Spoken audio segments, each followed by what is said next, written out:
नमस्कार, स्वागत है आपका। आप देख रहे हैं जी उत्तर प्रदेश उत्तराखंड और मैं हूं आपके साथ विवेक शुक्ला।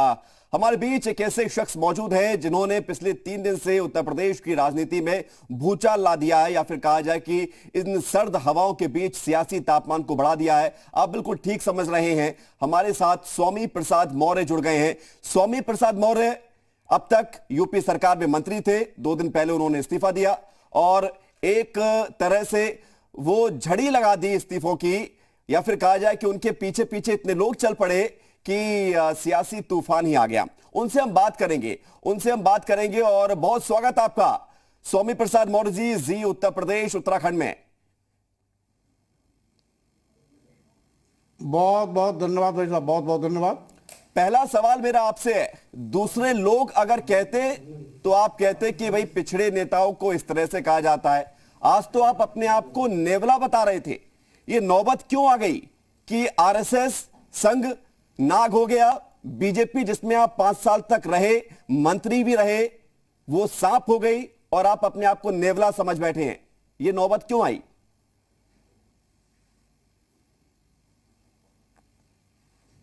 देखिए,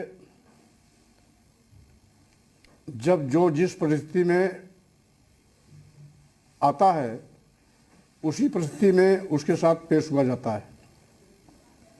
भारतीय जनता पार्टी की सरकार में जिस तरीके से लगातार 5 साल अनुसूचित जात, अनुसूचित जनजात, पिछड़े वर्गों के आरक्षण को जी के साथ घिनौना मजाक किया गया, आरक्षण व्यवस्था को खत्म करने की कोशिश की गई। कैबिनेट में कई बार मैंने उसका प्रतिरोध भी किया, राष्ट्रीय नेताओं के सामने ये बात रखी, लेकिन इनका रवैया बदला नहीं। नतीजा हुआ कि अभी 69,000 शिक्षक भर्तियों में आरक्षित 19,000 पदों पर सामान्य लोगों की तैनाती कर दी। वहीं पर सभी मेडिकल कॉलेजों में बिना विज्ञापन निकाले, बिना आवेदन पत्र मांगे एक लाइन का प्रस्ताव ला करके कि अनुसूचित जात, अनुसूचित जनजात और पिछड़े वर्ग के अभ्यर्थी उपलब्ध नहीं हैं, इसलिए इनकी जगह को सामान्य वर्ग से भर दिया जाए। कैबिनेट ने हमने कड़ा प्रतिवाद किया, मुख्यमंत्री अपनी सहमति भी जताए, लेकिन मुख्यमंत्री जी उस नियुक्ति को रुकवाने के लिए आदेश नहीं दिए। यानी विरोध करने के बावजूद भी तैनाती हो गई। आरक्षित पदों पर सभी 100% सामान्य वर्ग के लोगों की भर्ती कर लिया। इसके साथ ही साथ आज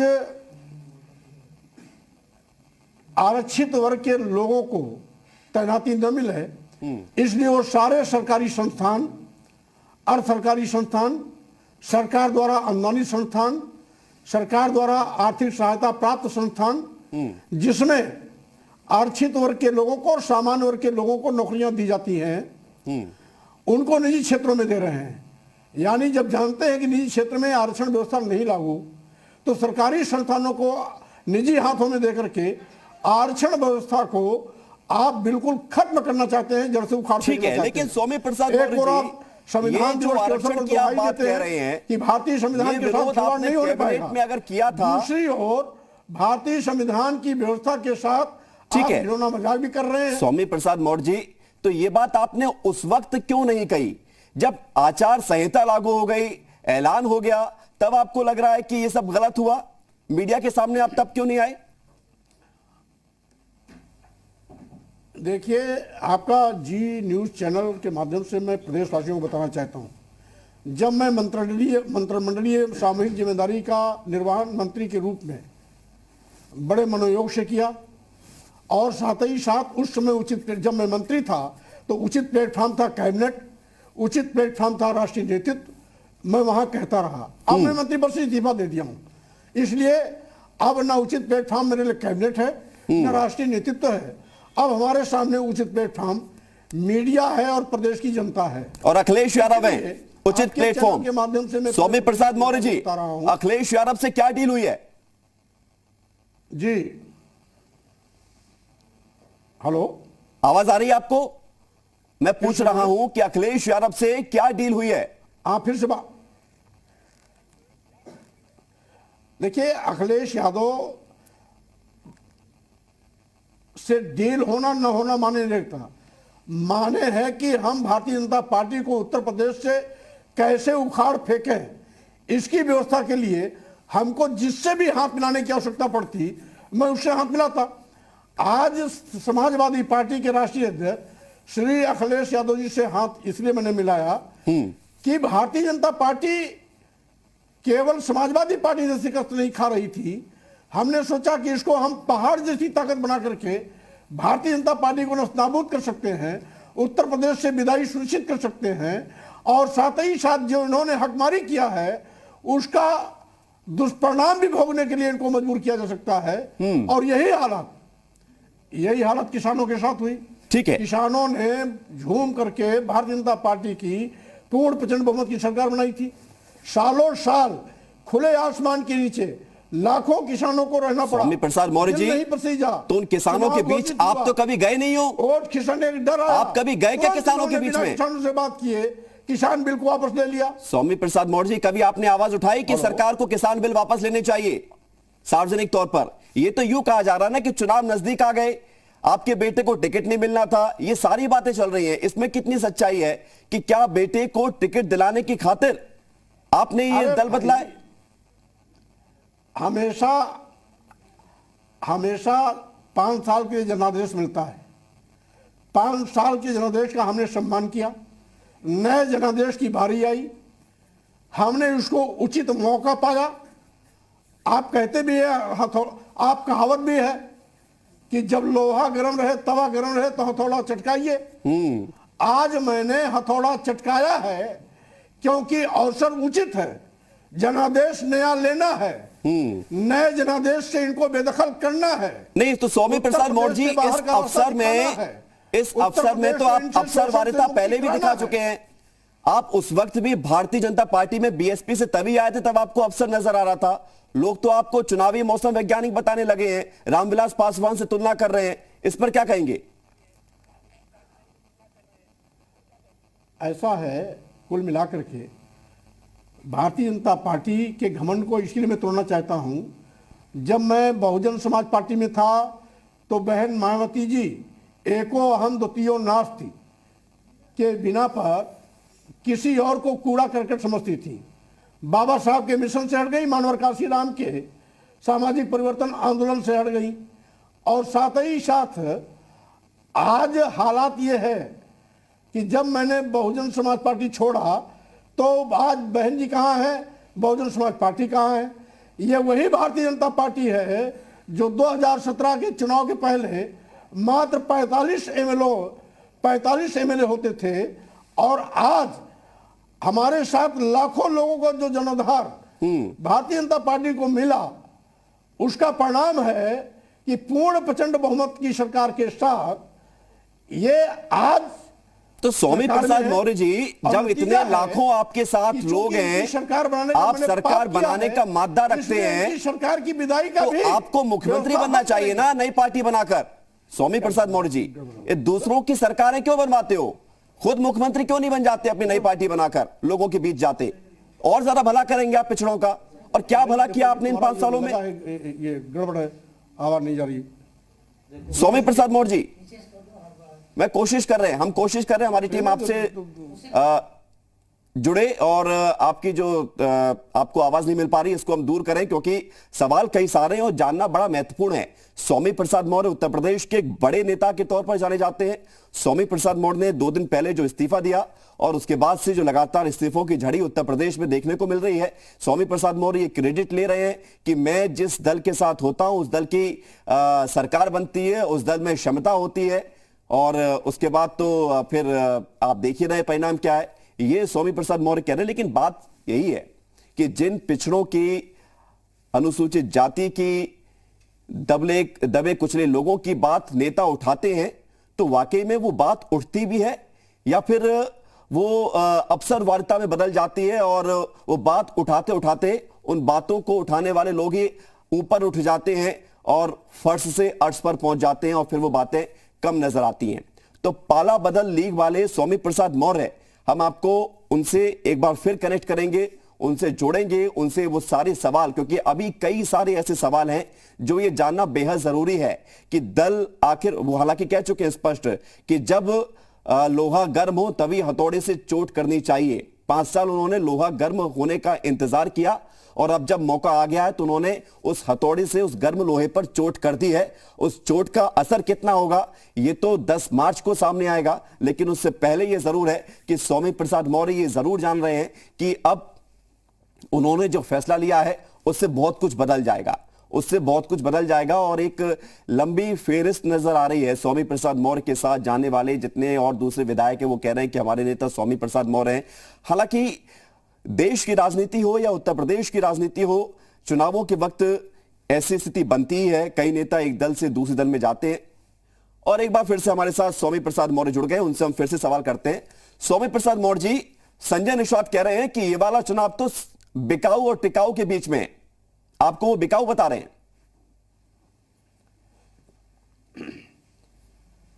संजय निषाद जी अपनी कीमत लेते होंगे, इसलिए दूसरे नेताओं को भी अपने तराजू पर तोलना चाहते होंगे।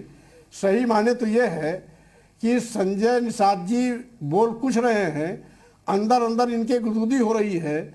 जिसको 3-4 टिकट मिलना था उसको 16-17 टिकट मिल गया है।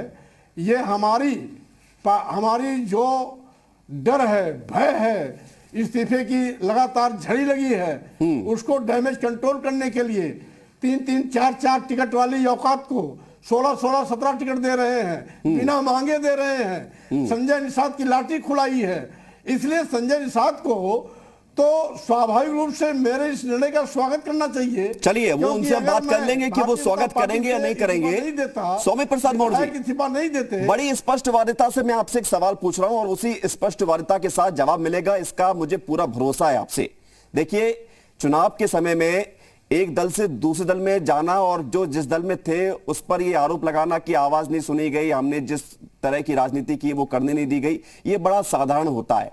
सही कारण क्या था इस्तीफे का? बेटे का टिकट नहीं दिलना, ये कारण था। और कहा तो ये भी जाता है कि टिकट तो मिला भी था पिछली बार, वो चुनाव हार गए थे। तो अगर बेटे का इतना जनाधार था तो वो पहले क्यों आ रहे थे और अब उन्हीं के लिए आप टिकट क्यों मांग रहे थे? पहली बात तो यह है कि जिस सीट से बेटा लड़ता है, भारतीय जनता पार्टी पिछले चुनाव में मात्र 3000 वोट पाई थी। 3000 वोट वाली सीट पर बेटा 60,000 पाया, जबकि वहां पर बीजेपी का बेस वोट एक भी हमारे बेटे को इसलिए नहीं मिला कि वहां पर 2 क्षत्रिय बिरादरी के और 1 ब्राह्मण बिरादरी का चुनाव आदमी लड़ रहा था। ये सारा वोट उधर चला गया। ये हमारा बेस वोट था जो उसको गया है, और इसी बेस वोट पर हम पहले विधायक भी होते रहे। और इसलिए मैं आपको ये कहना चाहता हूं, यह बात का बतंगड़ बनाना, अपने पाप को छिपाना, बात की दिशा को मोड़ना, मुद्दे से हटना, ये इन लोगों का तिकड़म है। और इस तिकड़म के तहत ये बचकानी हरकत और बचकानी बयानबाजी कर रहे हैं। और ऐसी ओछी मानसिकता के लोगों को मैं ये भी बता देना चाहता हूं कि आरोप लगाने वाले अपने गिरेबान को झांक, ठीक है। स्वामी प्रसाद मौर्य जी, पहले इस्तीफा आपने दिया, उधर आपके खिलाफ वारंट आ गया और मेरी कारण से एमपी एमएलए की हैसियत के नाते आज जो पूर्ण पचड़ने की बहुत स्वामी प्रसाद मौर्य जी, वो ठीक है, वो भी स्वामी प्रसाद मौर्य के नाम। अरे आप बड़े नेता हैं, इसलिए तो पैदल होंगे तो स्वामी प्रसाद मौर्य के कर्ण पैदल होंगे। स्वामी प्रसाद मौर्य जी, आप बड़े नेता हैं, इसलिए बीजेपी अभी तक कोशिश कर रही है कि आपसे बात हो जाए, आप मान जाएं। मैं इस पर सवाल करूंगा, लेकिन उससे पहले सवाल मेरा यह था कि इधर आपने इस्तीफा दिया, उधर वारंट जारी हो गया, इस पर क्या कहेंगे? ये कानूनी प्रक्रिया है या फिर बदले की भावना से की गई कार्रवाई है? देखिए, 2 चीजें, जहां तक कोई भी कानूनी प्रक्रिया होती है मैं उसका स्वागत करता हूं, क्योंकि मैं खुद एडवोकेट रहा हूं, न्यायपालिका में मेरा पूरा आस्था है। लेकिन 8 साल पुराने केस में इस्तीफे के दूसरे दिन नॉन अवेलेबल वारंट जारी होना, यह सरकार की तिकड़म और साजिश नजर आती है। इसके बावजूद एक नहीं 1 दर्जन नॉन अवेलेबल वारंट जारी हो जाए तो भी स्वामी प्रसाद मौर्य अपने निर्णय से न हटने वाले, न पलटने वाले हैं और न डरने वाले हैं। बल्कि जितने केस होंगे उतने ही गुना ताकत से बीजेपी को नस्ताबूद करने में जुट जाएंगे। और मेरा ये निर्णय हो चुका है जी कि जो हैसियत भारतीय जनता पार्टी की 2017 के पहले थी, उसी 45, 44, 40 विधायक के आंकड़े में भारतीय जनता पार्टी को लाके खड़ा कर दूंगा। और अगर ऐसा नहीं हुआ बड़े तो बड़े दिग्गज जो 30 बार खा है, ऐसा होगा क्योंकि मेरा निर्णय जब जब हुआ है, परिवर्तन हुआ है, सरकार की विदाई हुई है, नई सरकार आई है, उत्तर प्रदेश की तस्वीर बदली है। तो 2012 में फिर मायावती जी रिटर्न क्यों नहीं आ पाई थी? ये होगा। स्वामी प्रसाद मौर्य जी, आप इतने सक्षम हैं तो 2012 में मायावती जी को रिटर्न आना चाहिए था। 2016 में मैंने इस्तीफा दिया और मैं 2096 में जब से गया हूं, 1996 लगातार सरकार में रहते रहे हैं। 5 बार मंत्री में था और साथ ही साथ हमने तो पिछली बार इस्तीफा देते हुए वही आरोप लगाया जो आप पूछ रहे हो। मैंने यही कहा था 2012 के बाद बहन मायावती जी बाबा साहब डॉक्टर अम्बेडकर के मिशन से हट गई। ठीक है, स्वामी प्रसाद मौर्य जी, स्वामी प्रसाद मौर्य जी, आप चूंकि जो करके काम करने लगे, बहुत पुरानी बात नहीं करेंगे, और यही नहीं नई बात करते। उत्तर सुनिए और नहीं, आपको उत्तर सुनना चाहिए। मानवर कांशीराम जी का नारा था, जिसकी जितनी संख्या बारी उसकी उतनी भागीदारी। बहन जी ने उस नारे को बदल दिया, जिसकी जितनी तैयारी उसकी उतनी हिस्सेदारी। नतीजा हुआ कि आज बहन जी पैदल हो गई, बहुजन समाज पार्टी खत्म हो गई और साथ ही साथ स्वामी प्रसाद मौर्य जहां भी खड़े होते हैं वहीं से नया इतिहास बनता है। ठीक है, लेकिन स्वामी प्रसाद मौर्य जी, अब ये तो बता दीजिए, सुनिए, तो आप इतने सक्षम वाले व्यक्ति हैं और आपके एक लोगों के बीच अपील है, मास अपील है, तो अखिलेश यादव के साथ बातचीत ये हुई होगी ना, 5 साल आप मंत्री रहे, तो यही समाजवादी पार्टी थी ना जो आरोप लगाती थी कि श्रम मंत्री रहते हुए आपने श्रमिकों के लिए कुछ नहीं किया, जब कोरोना आया तो पैदल कर दिया। यही समाजवादी पार्टी आरोप लगाती थी। अब अखिलेश के सरकार में अगर सरकार बनती है अखिलेश की 2022 में, तो फिर आप क्या करोगे? ऐसा क्या, कैसे बदलाव लाओगे अपने समाज के लिए? आप भी रहेंगे, हम भी रहेंगे, आपसे हम बात भी करते रहेंगे और आपका सुझाव भी लेते रहेंगे। ठीक है, जो भी करेंगे बहुत बहुत शुक्रिया, बहुत अच्छा करेंगे, अच्छी बात है, ऐतिहासिक रूप से अच्छा करेंगे स्वामी प्रसाद मौर्य जी, आप उस पर यकीन भी करेंगे, ठीक है, भी करेंगे। बहुत बहुत धन्यवाद आपका हमारे साथ जुड़ने के लिए। इस बीच एक बड़ी खबर आ रही है, बहुत बहुत शुक्रिया आपका हमारे साथ जुड़ने के लिए। और